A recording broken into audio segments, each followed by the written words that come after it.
is Tyler with Electric Personal Training, and this is part 5 of our 6-part series on the 6 most important muscle groups for you to be familiar with and understand when putting together your strength training program. We've already done the legs, the core, the back, the chest. It's time to work our way up to the shoulders. Now, your shoulders are a very important muscle group to develop the width of your upper body, as well as to develop good posture. They're going to be very important for holding good posture. Now, our shoulder or deltoid muscle is going to separate into 3 separate parts. We have our anterior or front deltoid, our lateral or side deltoid, and our posterior or rear deltoid, which is going to come around the back. If you've seen our video on the back, you'll know that the rear delt is often worked with the back. However, since it is part of the deltoid muscle, we're going to cover it here.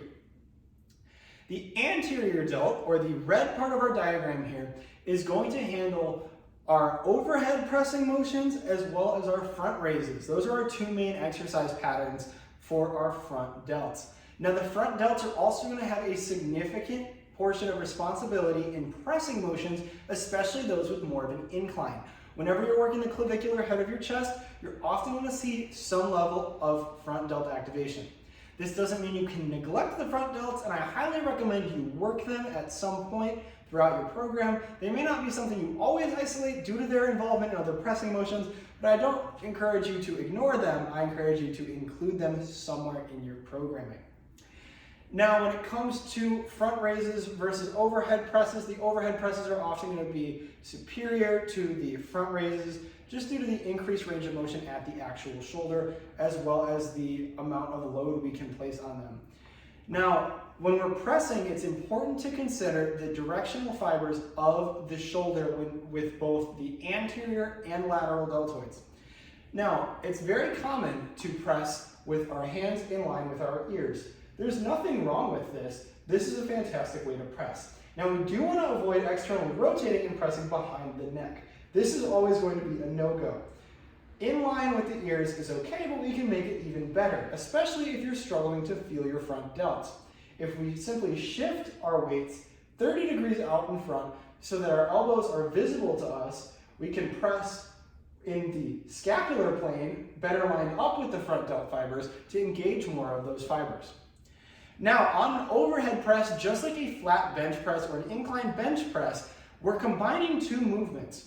We're moving the front delts by pushing with the shoulder, but we're also extending the tricep.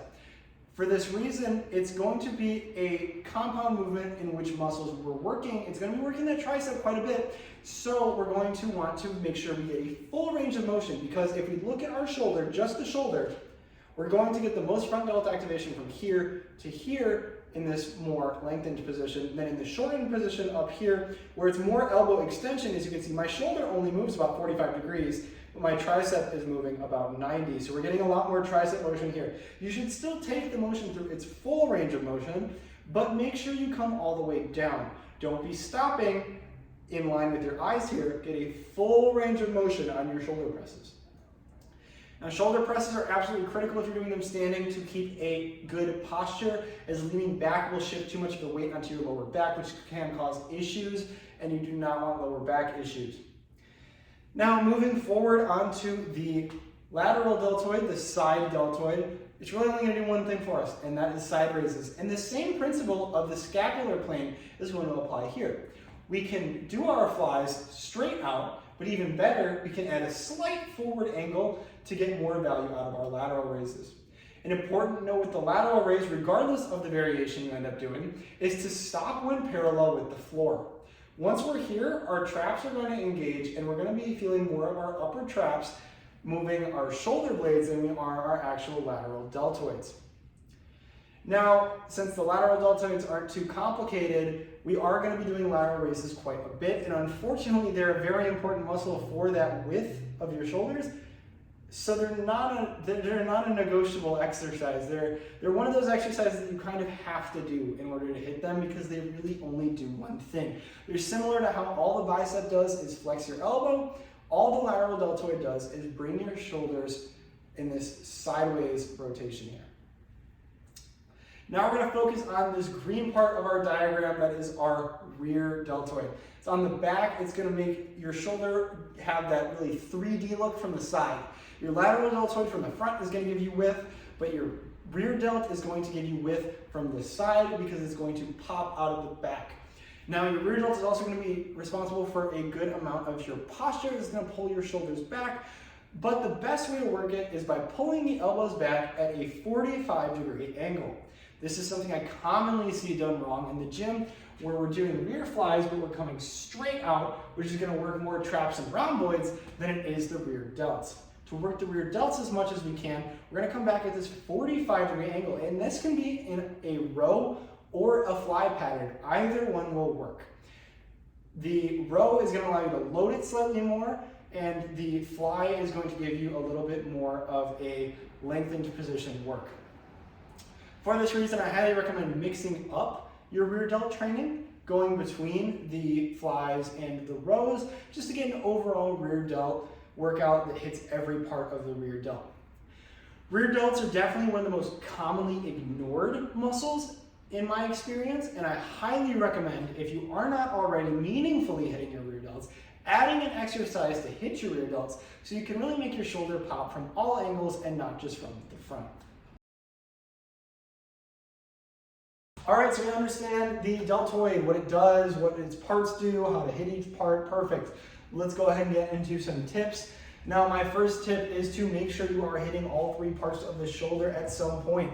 Both the front and rear delt often get neglected in a lot of people's programming because they work together with other muscles. That doesn't mean they don't need to be hit separately to fully develop them.